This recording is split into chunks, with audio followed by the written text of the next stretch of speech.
What if the real reason an Appalachian estate was left to rot was not because it was too old, too expensive, or too remote, but because everyone who tried to claim it came away convinced the house was still holding on to something it had never finished with?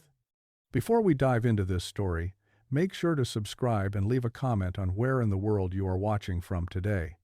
There are abandoned homes all through Appalachia if you know where to look for them. Some sit half-sunken into the hillsides, with their roofs bowed in and their chimneys standing alone like gravestones. Some are little more than gray boards and fieldstone foundations swallowed by laurel and ivy, the kind of places people pass without slowing because time has already explained what happened there. Families moved on, mines closed, roads changed. Winters came hard, and one bad season was enough to finish what poverty had started. In these mountains, ruin is not unusual. It is part of the landscape. But the estate people spoke of in lowered voices differently. It stood on a ridge above a narrow Appalachian valley, not far from a creek road that had once carried wagons, then timber carts, then almost nothing at all. Even now, years after its last windows had gone black and its porches had begun to sag, the house still carried itself with the faded posture of importance. You could see it in the bones of the place. The long front elevation, the stone steps leading up to a veranda now warped by rain and cold. The outbuildings collapsed around it like lesser companions. The remnants of terraced gardens. The iron fencing was half swallowed by brush. This had not been some rough mountain cabin or a practical farmhouse built only to survive winter. This had been a statement. Wealth had raised it. Intention had shaped it. Someone had once looked out over that valley and believed they were building something that would endure. And yet it had been left to rot. That was the part no one could explain cleanly, though plenty of people tried in the vague, evasive way mountain people sometimes do when they know better than to say too much. In the settlements below, people rarely used the estate's proper name. More often they called it the house on the ridge, or that old place above the creek, or simply up there, and each version carried with it the same quiet refusal to be precise. It was not forgetfulness. It was a caution. In a region where stories lingered longer than records and where old families remembered things the courthouse never bothered to write down, that kind of caution meant something. Even among other abandoned places, the estate stood apart. Men who would think nothing of cutting through a graveyard after dark would not cross that property line unless they had no other choice. Hunters avoided the woods around it. Timber crews worked the lower slopes and left the ridge alone. Children were warned off it in tones too serious to invite disobedience. And when strangers asked why such a large tract of land, with such a commanding house and such obvious former value, had never been reclaimed, repaired, or sold cleanly into new hands, the answers they received were always incomplete. Some said the cost of restoring it was too high, that mountain weather and decades of neglect had done more damage than any buyer could afford to reverse. Some said the road washed out too often, that no serious investor wanted to fight mud, distance, and isolation just to save a dead estate. Some blamed old legal disputes, tangled inheritance, taxes, and deeds that had changed hands too many times. And all of that might have sounded reasonable to an outsider, at least at first. But the estate had been valuable enough to tempt men more stubborn than weather and greedier than inconvenience. Surveyors had looked at it. Speculators had circled it. Families with old money and newer ambition had considered buying the land, clearing the grounds, tearing the house down, or bringing it back. Yet every attempt ended the same way. Interest turned to hesitation. Hesitation turned to silence. Paperwork stalled. Offers vanished. Men who had gone up to inspect the place came back, changed in ways they did not care to discuss. And after a while, even in a part of the country where ambition usually found some way to justify itself, people stopped asking what the estate was worth and started asking a different question entirely. What happened up there that made ruin preferable to ownership? Because that was the mystery hanging over the ridge from the very beginning. Not why the estate was old, not why it was decaying. In Appalachia, age and decay explained themselves. The real mystery was why such a large and valuable property had been allowed to stand empty for so long, while the mountains slowly took it back, board by board, stone by stone, as if everyone who knew it had made the same quiet decision.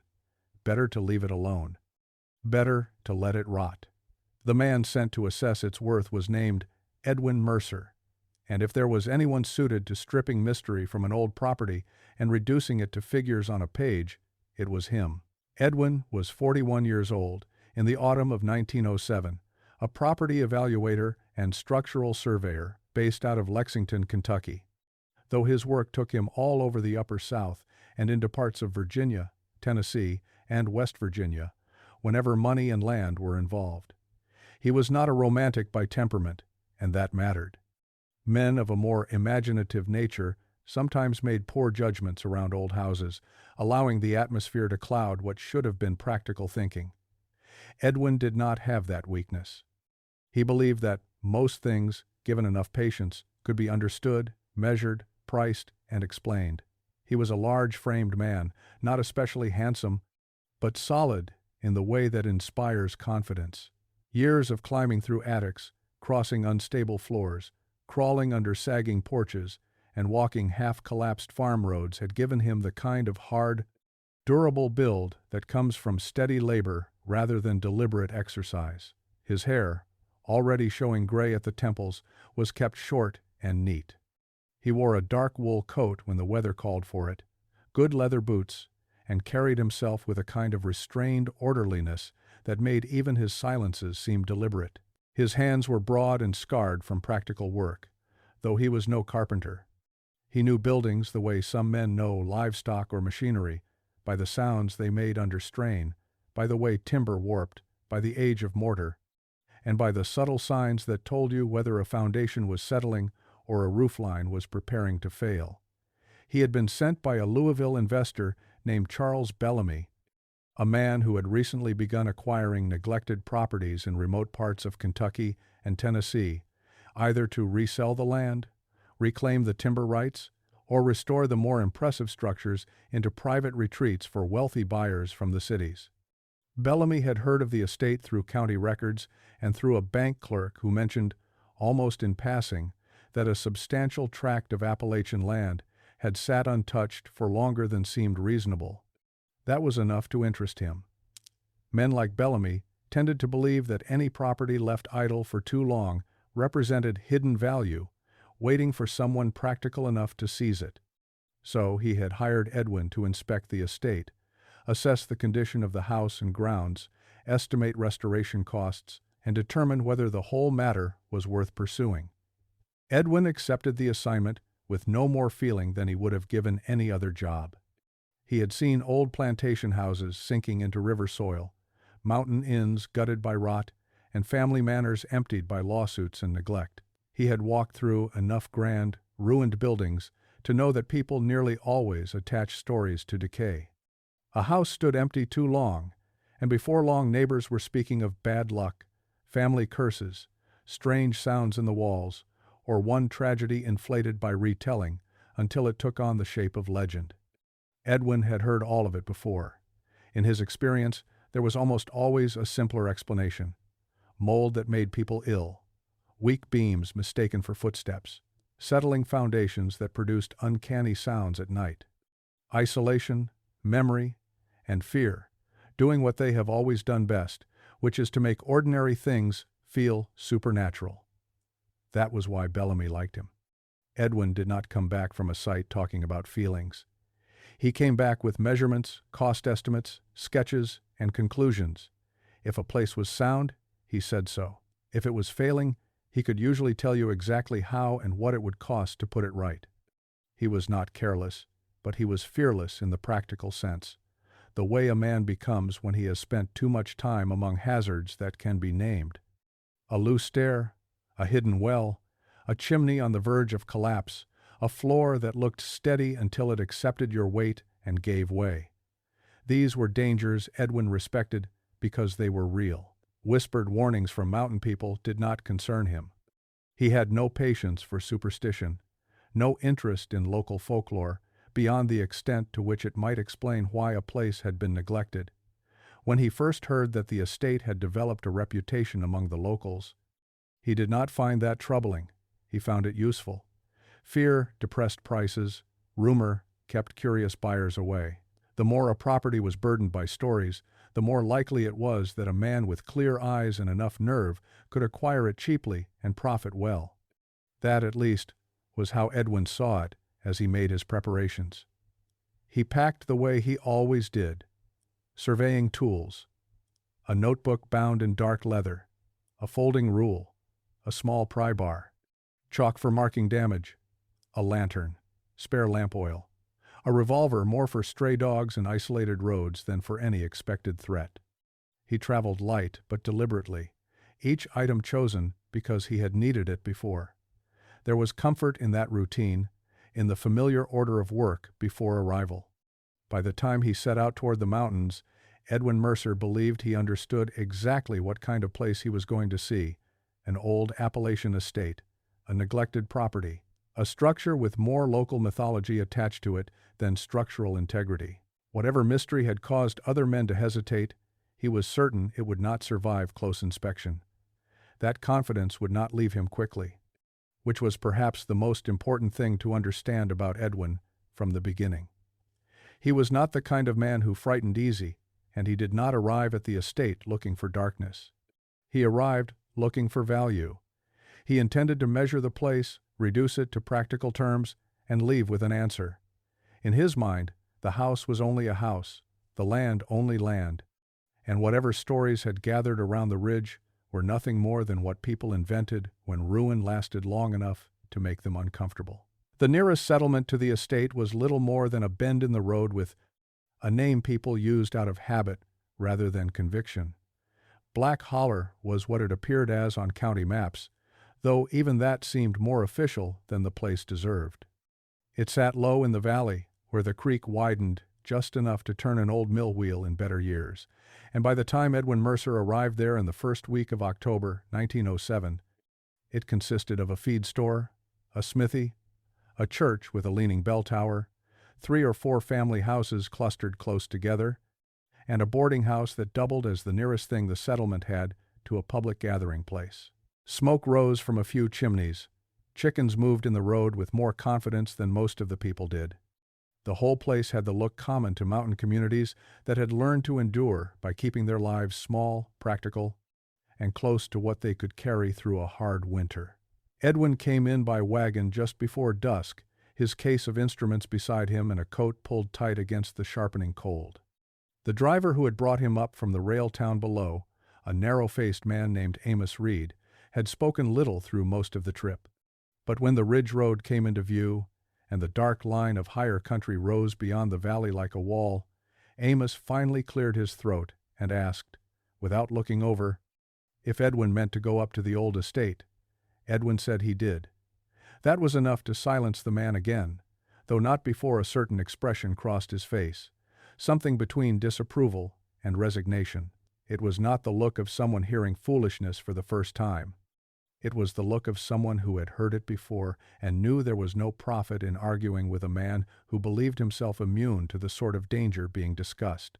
The boarding house was run by a widow named Elspeth Vane, a broad-shouldered woman in her late 50s, with a grave face and hands reddened from years of work.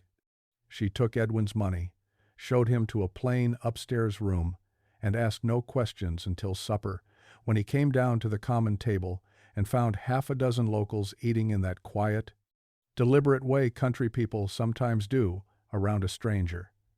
A kerosene lamp burned low in the center of the table. Wind pushed faintly against the window glass. No one spoke much, until Elspeth, carving salt pork with more force than necessary, asked what had brought Edwin into Black Holler. "Property work," he said. "I've been hired to inspect the estate on the ridge."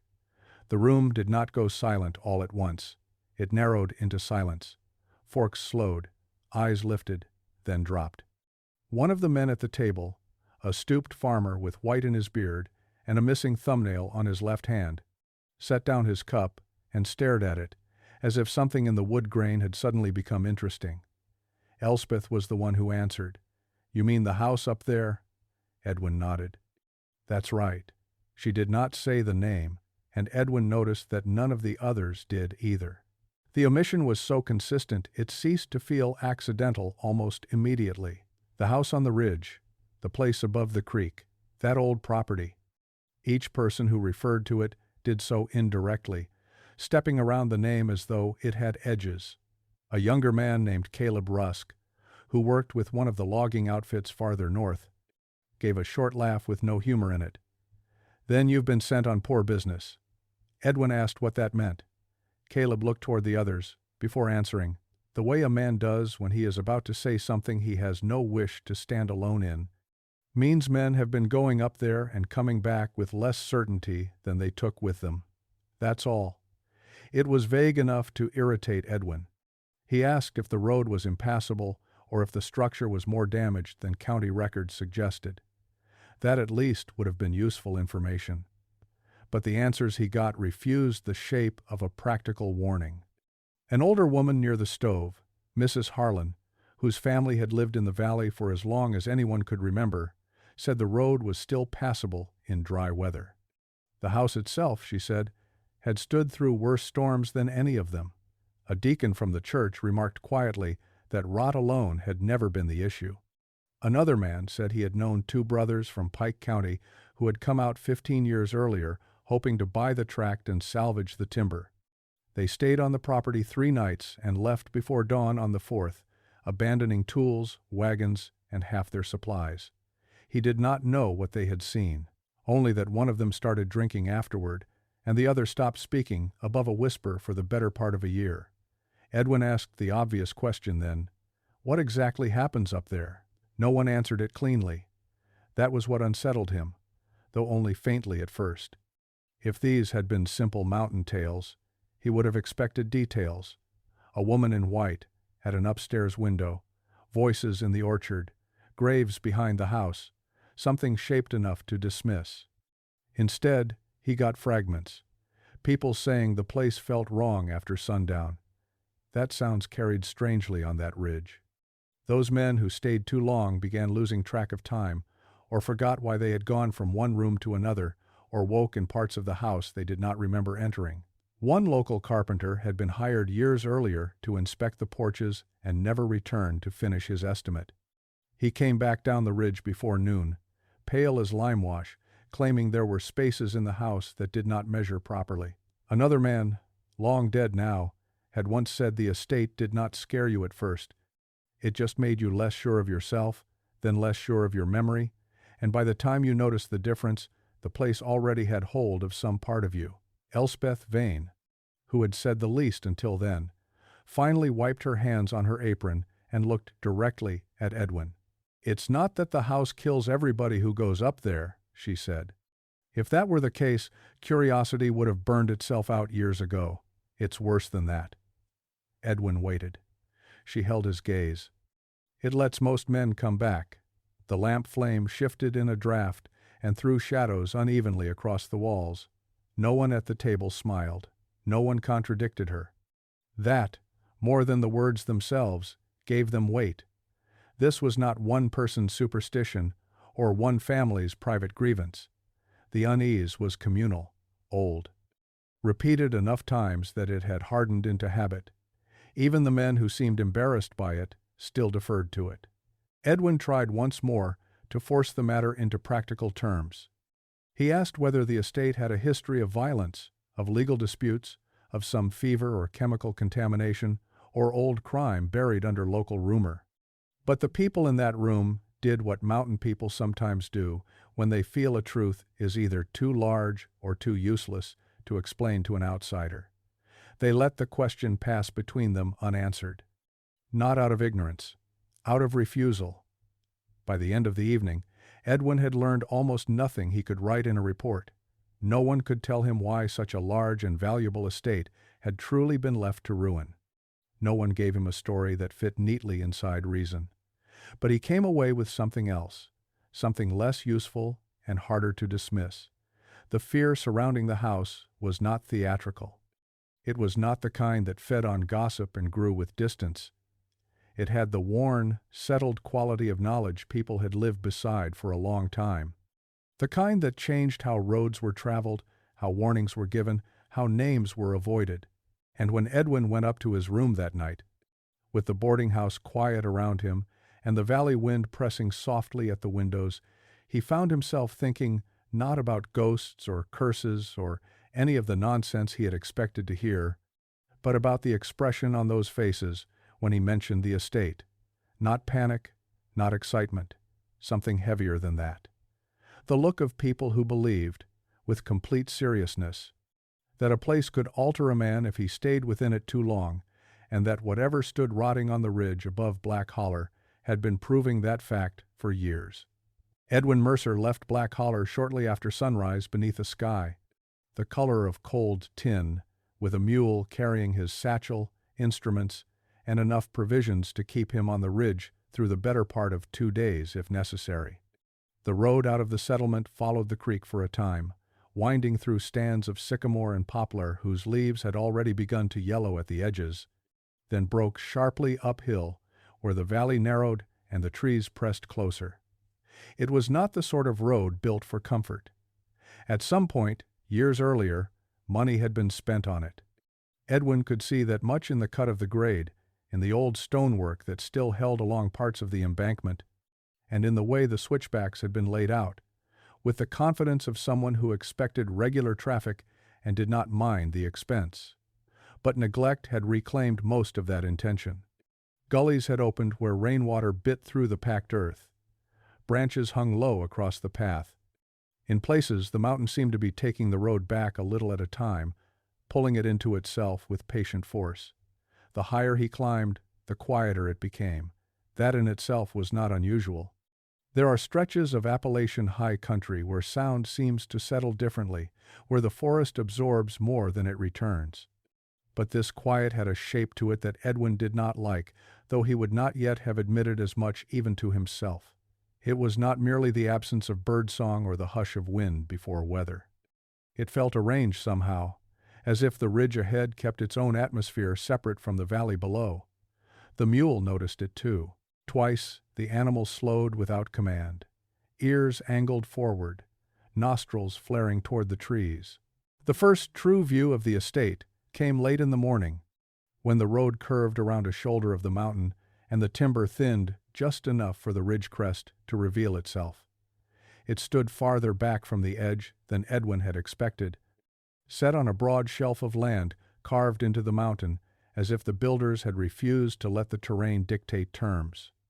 Even in ruin, the house possessed that rare quality some structures carry long after function has left them, a lingering authority, a memory of command. It was large by any measure appropriate to that country, 3 full stories in the central section, with 2 extending wings and a deep front veranda running nearly the whole width of the facade. Gray stone rose at the foundation level, solid and carefully fitted, while the upper structure was timber-framed and clad in weathered boards, gone nearly silver-black with age.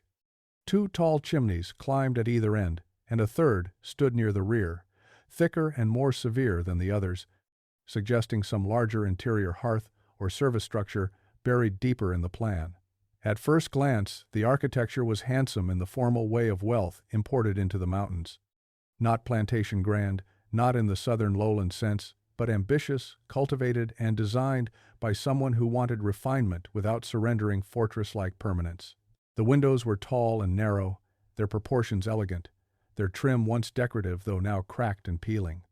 The roofline was steep and complex, broken by gables and dormers and a central rise that gave the house a posture almost ecclesiastical from a distance.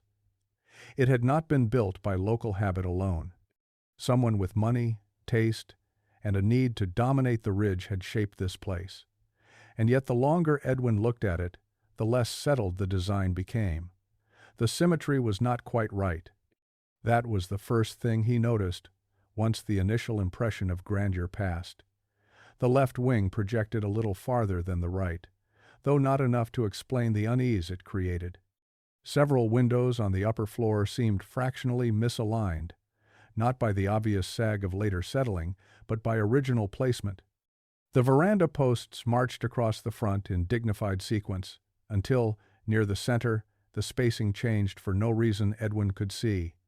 One gable sat at a subtly wrong angle to the roof beneath it. None of these irregularities would have meant much on a poorer house, where additions and repairs often created visual confusion over time. But here they looked deliberate or else hidden so carefully during construction that the effect was worse than simple incompetence.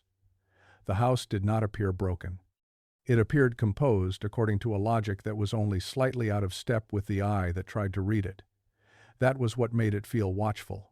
Not alive, not in any foolish sense Edwin would have accepted, but observant in its arrangement, like something built not merely to be entered or admired, but to study the people approaching it. The tall windows reflected the pale sky with a dim, unreadable sheen. The dark upper openings, where glass had long since gone, or gone black with grime, suggested depth rather than emptiness. He had inspected enough abandoned buildings to know the difference between a dead house and one that still seemed to hold itself together around a purpose. This one had not surrendered in the usual way.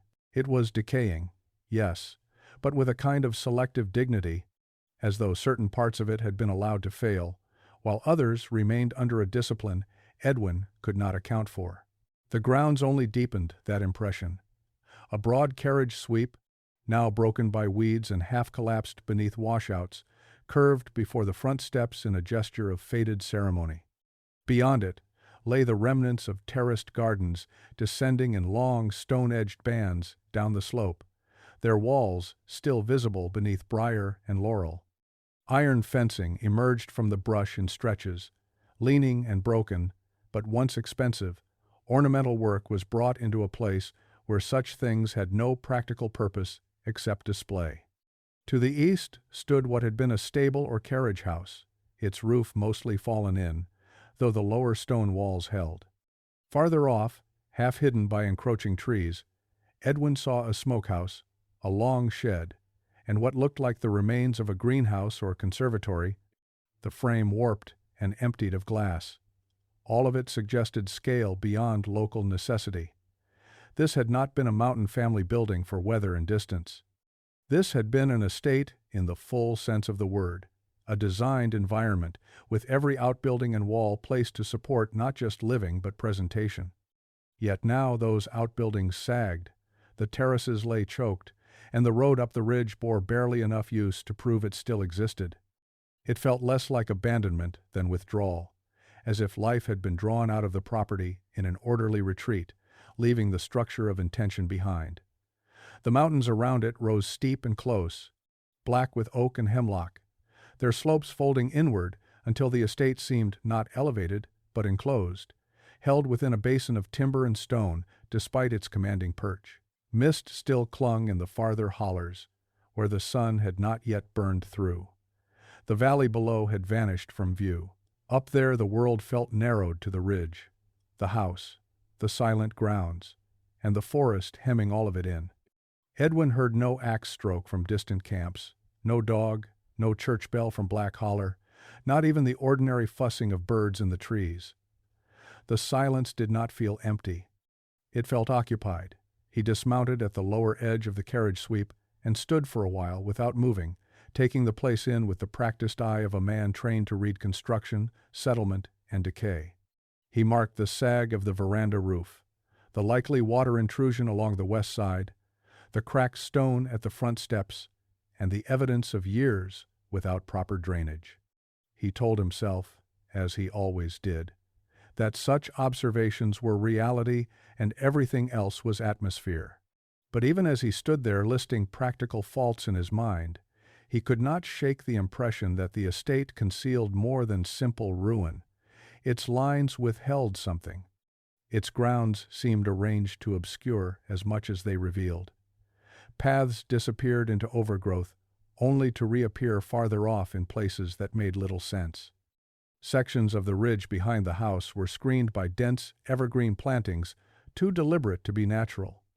Even the outbuildings seemed positioned not for convenience alone, but for concealment, as if the property had been planned by someone who valued controlled sightlines and hidden spaces. It was In every technical sense, an impressive house. That was what made the unease harder to dismiss. If it had been a crude wreck, a sagging shell full of local exaggeration, Edwin could have reduced it at once to lumber, stone, and expense. But the estate on the ridge resisted that reduction. It had beauty still, and discipline and traces of money and human intention that should have made it legible. Instead, those same qualities made it stranger. The craftsmanship was too good for accidents. The distortions were too slight for incompetence. The neglect had not erased the original design. It had only made its concealed purposes feel more pronounced. Standing there at the edge of the weed-choked drive, looking up at the tall, dark house, with the mountain forest massed behind it, Edwin understood for the first time why people in Black Holler had struggled to speak plainly. The place did not offer itself honestly to the eye. It held back, it suggested. It watched from behind the dignity of its own decay. And for all his training and confidence, Edwin felt the first small fracture in his certainty. Not yet fear, but something near it. The unwelcome recognition that this was not merely a valuable old property left to ruin. It was a place designed to mean more than it showed, and time had not weakened that quality. It had sharpened it.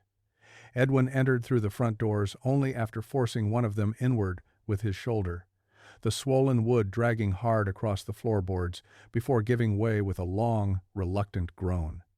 The smell inside was what he expected at first. Damp plaster, old timber, mouse droppings, cold soot, and the stale breath of a place shut up too long. But that familiarity lasted only a moment. Once he stepped into the entrance hall and let his eyes adjust to the dimness, he began noticing things that did not belong to ordinary ruin. The floor was dusty, yes, but not evenly. Some sections wore a fine gray coat so undisturbed it looked like fabric, while other stretches seemed thinner, as though something had passed there recently without leaving a clear footprint, not cleaned exactly, not walked in any straightforward way, but altered. The grand staircase rising along the far wall had gathered cobwebs thick as lace beneath the banister, yet the newel post at its base was strangely clear, the wood showing through, as if touched more often than the rest. Edwin crouched to examine it, rubbing the polished patch with his thumb, and felt an irritation he could not yet name. Houses did not preserve themselves selectively. He moved room to room with his notebook in hand, forcing his mind into practical channels. The front parlor had suffered water damage, where the ceiling had stained through in great spreading blooms. But the mantel was nearly spotless beneath its layer of dust, the objects arranged upon it with a neatness that seemed recent. A music room on the east side had warped floors and a cracked window, yet the chairs there remained set in a half circle around a small table, as if people had only just risen from them. In the dining room, one section of wallpaper had peeled away in damp curls, but the long sideboard stood closed and orderly, its brass pulls free of corrosion where everything around them had dulled. It was the pattern of it that began to trouble him. Not simple decay, but decay interrupted. Certain rooms had collapsed into neglect exactly as expected, while others seemed held in suspension, not repaired, not maintained, but somehow kept from surrendering completely. The contrast was too intentional to ignore. One upstairs bedroom had plaster on the floor and rain coming in through broken panes, while the room beside it looked almost untouched, apart from a thin veil of dust over the bedstead and washstand. The coverlet had rotted away, yet the pillow sat centered. A wardrobe door stood open 6 inches, no more, with nothing inside except darkness and the faint smell of cedar that should have vanished years ago. Again and again Edwin found objects that looked less abandoned than placed. A lamp positioned squarely on a hall table. A straight-backed chair angled toward a window with peculiar precision. A book lying shut on a desk with no heavy dust gathered on its upper binding, though everything around it had gone gray. Even the silence inside the house felt arranged. In most empty structures, wind and settling timbers produce their own language.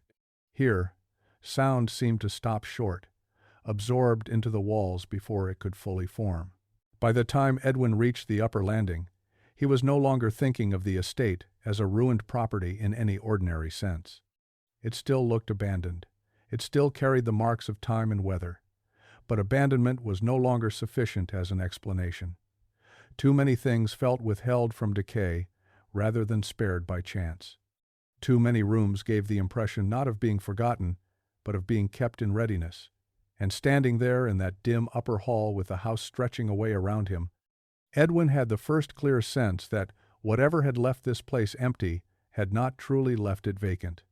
It was only after several hours inside the house that Edwin found the room that had once served as an office or estate study, tucked behind the main hall on the western side, with built-in shelves, a broad desk, and a line of tall cabinets set into the wall beside the hearth.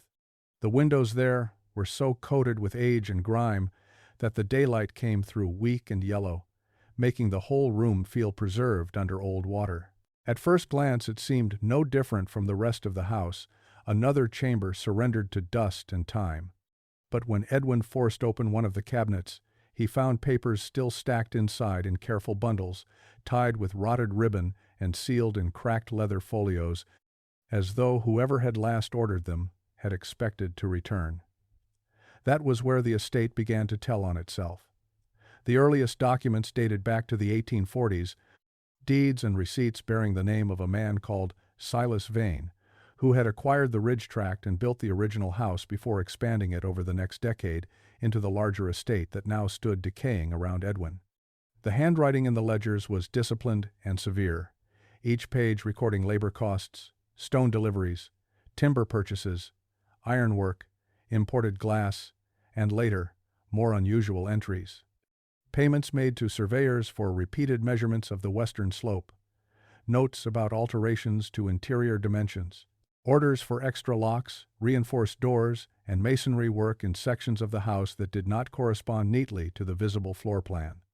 None of it meant much by itself, but together it suggested that the property had not simply grown over time.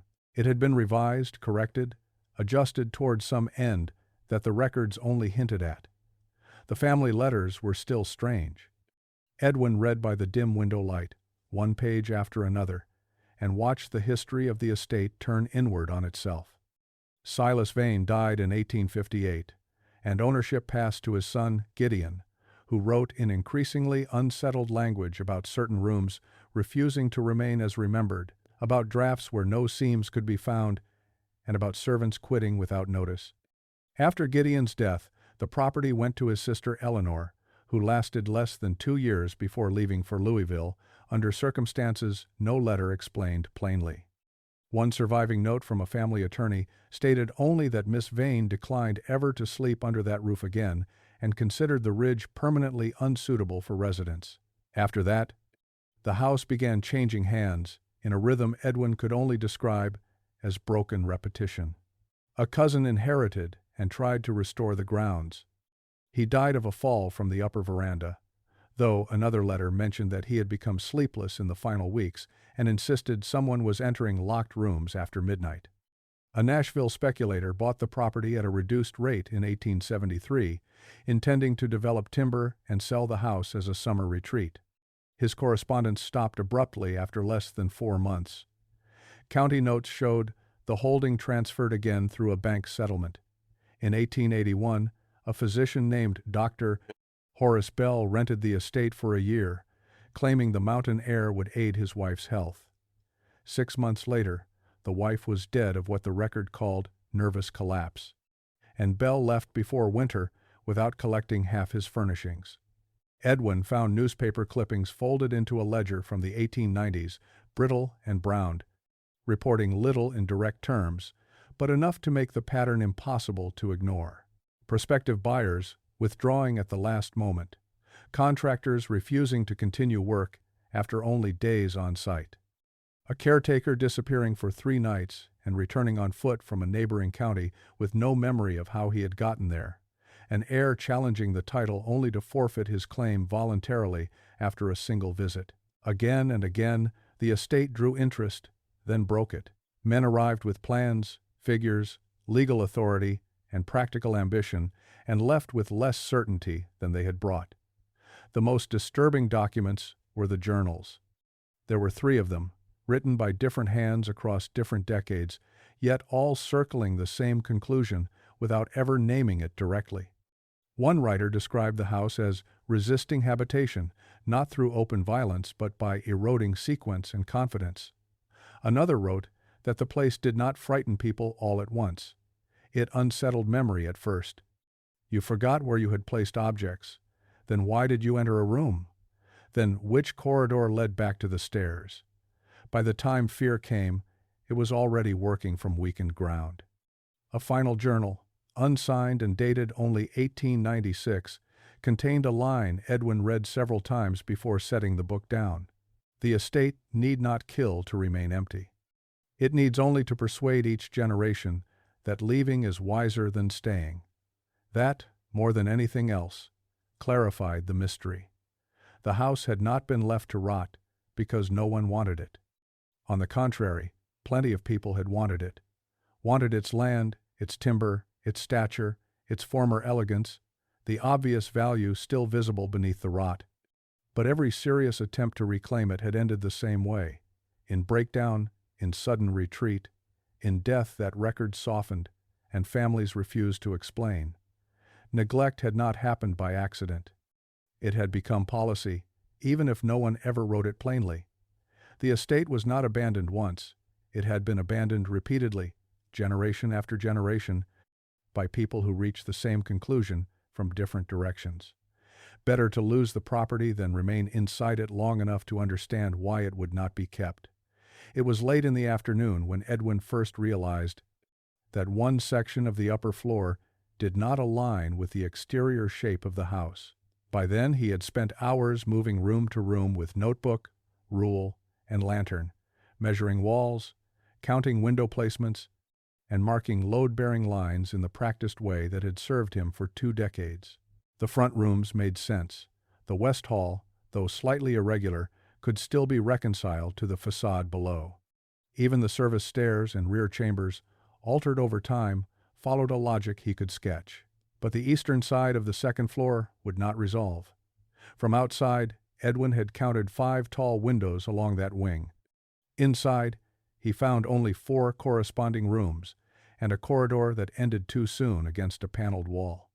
He measured twice, then a third time, thinking at first he had made some simple error, a bad angle, a missed partition, or fatigue setting in after a long day.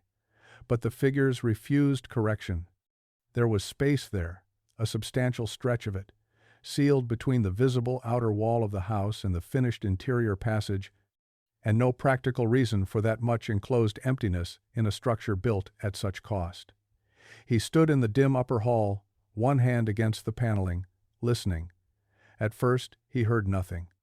Then, not sound exactly, but a quality in the wall itself, a faint hollowness beneath the wood when he rapped on it with his knuckles. Not dead solid timber and lath, but a concealed volume beyond. Edwin moved slowly along the length of the corridor, tapping each panel in turn until the tone changed near the far end, just beside a narrow table draped in decayed cloth. There, hidden in the molding, he found the outline of a seam, so fine he might have missed it entirely if he had not been looking for it. The craftsmanship was excellent, better than anything else in the house. A concealed door, built not as an afterthought, but as part of the original plan. The latch, once discovered, yielded with stubborn reluctance. Edwin used the tip of his folding knife to work it free, then pulled hard enough that the panel shifted inward a fraction, releasing a breath of air so cold and stale that he stepped back on instinct. It carried the smell of old wood, mineral dampness, and something else harder to place, not rot exactly, not the ordinary closed-up odor of an unused room, but a smell like extinguished ashes and stone after rain. Holding the lantern out before him, Edwin opened the hidden door and saw a narrow passage running into darkness. It was not a servant's corridor, not storage, not any practical feature he could easily justify. The walls were close, finished in old beadboard darkened almost black with age, and the floor beneath his boots was level and unexpectedly sound. The passage ran straight for perhaps 20 feet, then turned sharply, following a line that made no sense against the house's exterior dimensions. Edwin went on with the deliberate caution of a man who trusted his own balance more than his imagination, one hand gliding along the wall, the lantern light pushing ahead in a dull yellow cone. When the passage opened at last, it did so into a room that should not have been there. It was octagonal, or near enough to unsettle the eye, larger than any hidden chamber had a right to be, with a ceiling that rose higher than the roofline outside should have allowed. Edwin stopped dead at the threshold. The room had no obvious windows. Yet a weak gray light entered from somewhere above through slits or vents he could not immediately locate, enough to mix with the lantern glow and leave everything in a dim, underwater half-light. The walls were paneled in dark wood, fitted with unnatural precision, not warped, not sagging. Perfectly joined, as if the room had been sealed off from the rest of the house and spared all ordinary aging. The floor was stranger still. Set into the boards was an inlaid pattern of concentric shapes, not decorative in any domestic sense, but geometric and deliberate. Lines of darker timber and pale stone intersecting in a design that seemed to shift slightly the longer Edwin looked at it. It reminded him less of ornament than of calibration, the sort of marked precision he had seen on surveying instruments and observatory tables. At the center stood a broad circular platform or table of fitted stone, waist-high and smooth as if worn by repeated use. The surface bore shallow grooves, not random scratches, but lines radiating outward in measured intervals. Around the perimeter of the room stood high-backed chairs, 8 of them, each fixed in position facing inward toward that central stone. The air in the chamber felt wrong, not merely cold, dense, as if the room held itself separate from the rest of the house by more than walls. Edwin became abruptly aware that the silence here was deeper than anywhere else on the estate, so complete it seemed to press against his eardrums. Even the small sounds he made, the shift of leather, the scrape of boot sole, and the faint tremor of lantern glass did not behave normally. They seemed shortened, absorbed before they could fully form. He had the irrational impression that he was standing inside some kind of instrument built to receive rather than produce sound. He turned slowly, trying to understand how the chamber fit within the house, and failed. No amount of mental calculation could place it honestly within the visible architecture. It was too large, too centered, too self-contained. Hidden space was one thing. Grand old houses, often concealed rooms, passages, priest holes, and service corridors. But this was something else. This room had not been hidden merely for privacy. It had been protected. Concealed at the heart of the house with a level of expense and intention that transformed every previous irregularity into evidence of design. Edwin lifted the lantern toward the walls and saw that narrow shelves had been built. Between the panels at regular intervals, most stood empty now, but a few still held objects left behind. A dry bundle of herbs tied with blackened cord. A brass instrument he did not recognize, all circles and needles. A stack of notebooks swollen with damp and age. On one wall, nearly invisible until the light struck it just so, he saw carvings worked directly into the wood beneath the stain, angular marks arranged in bands. Not unlike script, and yet not any hand he knew. In that moment the estate ceased to be, in Edwin's mind, a decaying house with a bad reputation. A house may conceal shame, a house may preserve secrets, but this chamber suggested purpose on an entirely different scale. It implied that the estate had been constructed around a function no ordinary family residence would ever require. The asymmetries outside, the misaligned windows, the false corridors, the repeated modifications in the ledgers, the reinforced doors and odd measurements. All of it now pointed here, to this sealed central chamber hidden within the body of the house like an organ. Edwin felt then, with a clarity that unsettled him more than any rumor from Black Holler had managed to do, that the estate had never been meant merely for living in. It had been built to do something, to focus, contain, invite, or perhaps restrain. He could not yet say which. But standing in that impossible room with the mountain dimness locked out beyond layers of wall and passage, he understood that the Ridge House was not simply a property left to rot. It was a structure arranged around an intention still half visible in its bones. And for the first time since arriving, Edwin had the unmistakable sense that he was no longer studying the estate from a position of safety.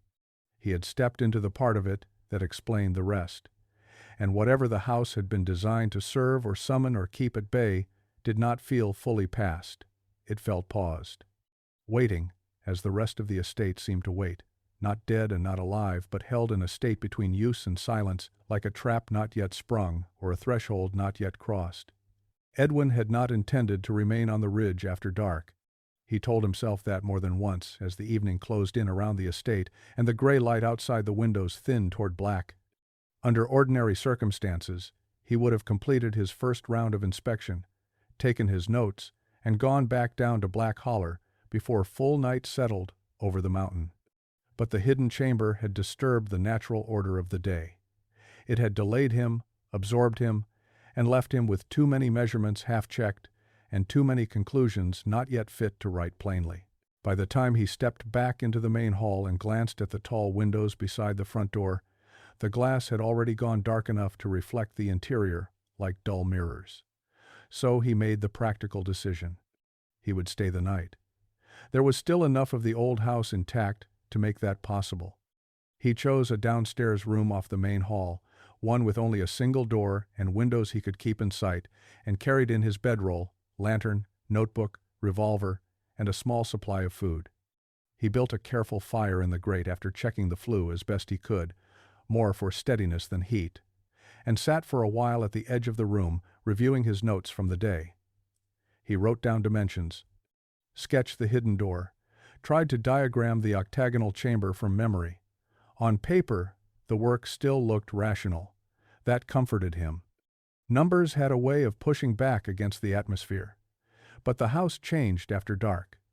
At first, it was only the ordinary noises of an old structure cooling with the night. Small ticks in the walls. The faint creak of timber shifting under changed temperature. A settling creak from somewhere above. Edwin had heard such things in 100 abandoned buildings and paid them no mind. Yet over the next hour, the sounds developed a pattern he did not like. They were not random. They moved.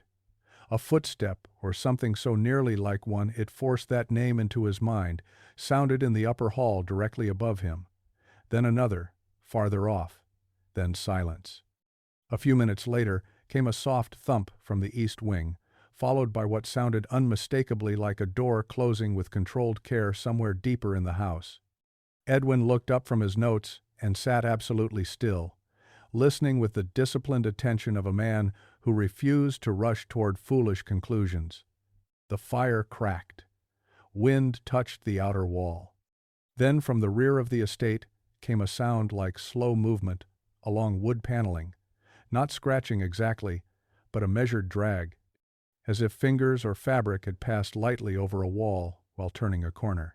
He rose, lantern in one hand, revolver in the other, and opened the room door onto the main hall. The darkness beyond the firelight felt complete and oddly depthless. His lantern threw a yellow oval across the floorboards, catching the bottom curve of the staircase, the edge of a long table, and the faded portrait hanging crooked near the entrance. Everything stood exactly where it had been before, silent and still. Yet the air in the hall felt occupied in a way Edwin could not reason past. Not crowded, not haunted, if such a word even meant anything, simply aware. The same sensation he had experienced in the hidden chamber returned to him now with greater force, the impression that the house did not merely contain silence but used it. He called out once, sharply, asking whether someone was in the building. No answer came. He moved through the lower floor with deliberate care, checking each room he had entered that day. The dining room stood empty. The study remained as he had left it, papers undisturbed. The back service hall was black and narrow and smelled of old lye and damp stone, but nothing in it had changed. And yet, as he walked, the sounds continued elsewhere, always just beyond where he stood. A measured tread overhead when he was below. A shift in the west corridor, when he was in the east rooms. Once, while standing at the base of the stairs and looking upward into the second-story dark, Edwin heard what could only have been breathing from the landing above, not loud, not theatrical, but close and human in rhythm. He lifted the lantern higher. For just an instant, he thought he saw movement at the far end of the upper hall, a pale vertical interruption against the dark, as though someone had stepped back around the corner near the concealed passage. He went up at once, refusing to allow the thing to grow in his mind through hesitation. The lantern shook only slightly in his grip. The revolver felt heavy and useless, but its weight was still preferable to empty hands. The second floor was colder than below. Not mountain cold from broken panes and leaking drafts, but a drier cold interior and settled, as if the upper rooms had been storing darkness all day and were now giving it back. Edwin reached the landing and found the hall empty. Yet something had changed. The concealed panel near the far end, the one he had worked open hours earlier, now stood perfectly flush with the wall again. He was certain he had not closed it so carefully. More than that, the narrow hall table beside it had moved. Only by inches, perhaps, but enough that he knew its position was wrong. He had noticed that table earlier because one rear leg was shorter than the others, causing it to tilt slightly toward the wall. Now it stood level. That was the first undeniable thing, not the atmosphere, not a suggestive sound, not the tricks old houses play on men who stay in them too long. Something in the estate had acted during the hours since dusk, with intention precise enough to erase evidence of his discovery. Edwin stepped toward the panel, and as he did, he heard movement behind him. It came from the room at the opposite end of the corridor, a bedroom he had examined only briefly that afternoon. The door, which had stood half open, was now shut. Edwin knew this because he remembered the angle at which late light had fallen through the opening and onto the floorboards outside. Now no line of darkness marked the threshold. The door was closed completely. As he watched, the latch turned, not quickly, not with force. It moved with slow, measured pressure, the brass handle dipping downward as though a hand on the other side had taken its time. Edwin did not move. Every practical faculty in him remained fixed on that small mechanical action, on the undeniable fact of hardware responding to a will that was not his own. The latch released with a soft click. The door opened inward, perhaps 2 inches, and stopped. No one emerged. No voice called out. The room beyond was too dark to read. But from inside came a sound so slight it might have been missed by any man less rigid with attention, the whisper of fabric against wood, followed by a pause that felt less like stillness than waiting. And then, from somewhere deeper in the house, perhaps from within the walls themselves, or from the hidden chamber beyond the panel, a low resonance began. It was not quite a voice, and not quite a mechanical sound.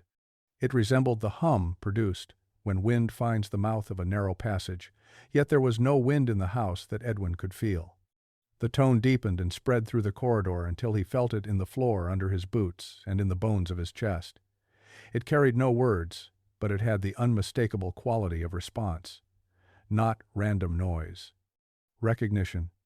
As if the estate, having watched him pass through its rooms all day, had at last decided to answer his presence directly.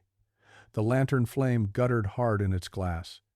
Edwin took one step back without meaning to, then stopped himself.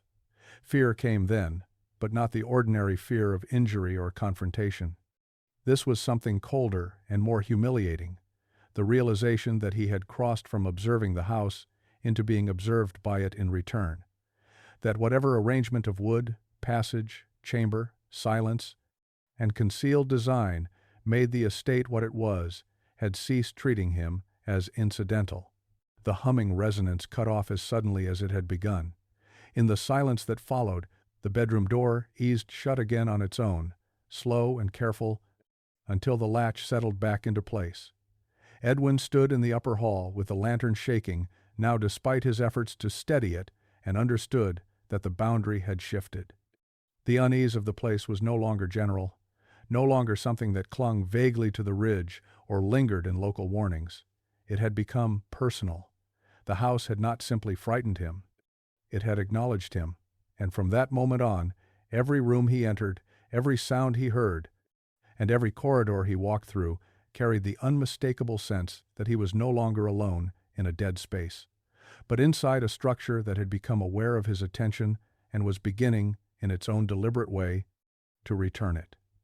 By morning, Edwin no longer believed the estate had been surrendered to neglect through cowardice, inconvenience, or some slow bureaucratic failure of inheritance. The papers he had read, the hidden chamber he had uncovered, and the unmistakable events of the night had arranged themselves into a conclusion too consistent to ignore. The house had not merely fallen apart because no one cared enough to save it. It had been allowed to fall apart because the people who came closest to understanding it had reached the same grim decision generation after generation. Decay was safer than restoration.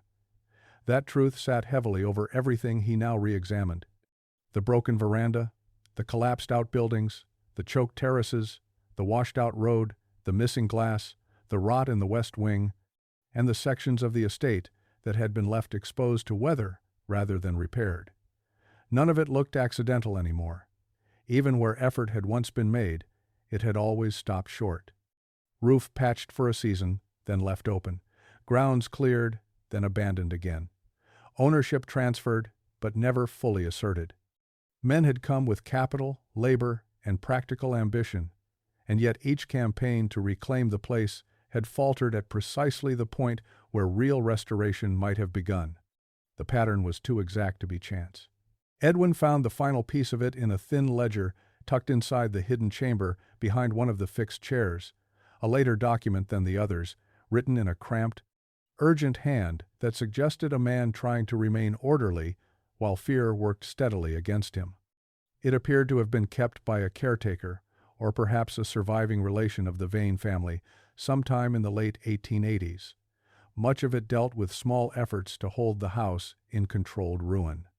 Orders not to replace certain interior doors, instructions that portions of the east roof were never to be fully mended. Repeated warnings that the western interior rooms were to remain shut once deterioration made them unusable. At first, Edwin took this for eccentricity. Then he came upon a line that clarified everything around it. It is not emptiness that weakens the place, but interruption, exposure, cold, leak, silence where voices once answered. Let the roof fail where it can fail safely. Let the road grow poor. Let the walls take on damp. Every comfort returned to the house strengthens its memory of itself. Edwin read that sentence several times. Strengthens its memory of itself. It was madness, perhaps. Yet it matched too much of what he had already seen. The house did not behave like a simple structure abandoned to weather.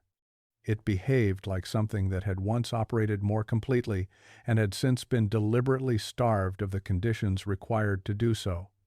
Warmth, occupation, repaired passages, opened rooms, ordered daily life. Each attempt to restore function had not quieted the estate but awakened it, as if the architecture and whatever force had been shaped into it depended upon use. A ruined house was an injured mechanism. A restored one might become active again. That, Edwin understood, was why the place had been left to rot despite its obvious value. Not because people lacked greed, but because greed had repeatedly tested the estate and failed against what the house gave back. The families, caretakers, lawyers, and local men who inherited fragments of the truth had learned something more useful than explanation. They had learned management. If the estate could not be destroyed outright, perhaps because of expense, or perhaps because no one dared dismantle what they did not fully understand, then it could at least be weakened. Neglect became a method. Rot became a barrier. Water, cold, silence, and structural failure did what prayer, ownership, and legal authority could not. They reduced the house's ability to gather itself.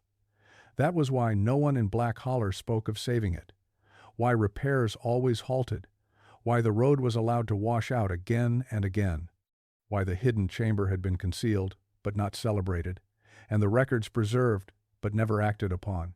The estate had been placed under a rough kind of containment, not by scholars or priests or men of science, but by mountain people practical enough to recognize that some things need not be understood completely to be managed correctly. They did not preserve the house because preservation was the danger. Ruin was the safeguard. And yet, even in its weakened state, Edwin had felt it respond. That was the most sobering part of all. If a decaying, weather-struck, half-collapsed version of the estate could still rearrange rooms, answer movement with movement, and make its recognition known in the dark, then what had it once been capable of when the fires were lit, the halls maintained, the chamber active, and the house fully inhabited according to whatever design had governed it? The question made him feel smaller than any other thought had since his arrival. Standing in the dim morning light with the ridge silent around him and the black shape of the house seeming no less watchful for the day, Edwin understood at last why the estate had been left to rot. It was not a failure of will. It was the last successful act of restraint. Decay was not what happened after people gave up on the house.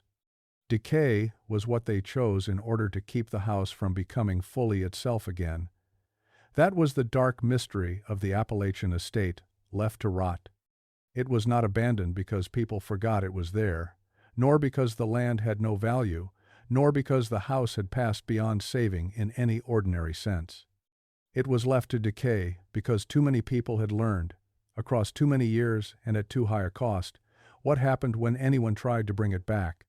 Every repaired roof, every reopened room, every cleared path, and relit hearth did not restore the place in any harmless way. It fed something in it, strengthened it, reminded it of what it had once been built to do. So the estate was not surrendered, it was contained. And in the Appalachian hills, that may be the more terrible truth. Because there are places where decay is not failure at all, but a warning left standing in wood and stone. Places where ruin is the last weak fence between the living and something older than memory, something that should have been buried long ago and never given a shape to inhabit. If you ever find such a place, half swallowed by laurel and silence, with the mountain pressing close behind it and the windows watching like blind eyes, do yourself a favor. Do not imagine you are the first person clever enough to save it. Some houses are left to rot for a reason, and if you want more dark Appalachian mysteries like this one, make sure to subscribe to the Lurking Archive and stay with us for the next account.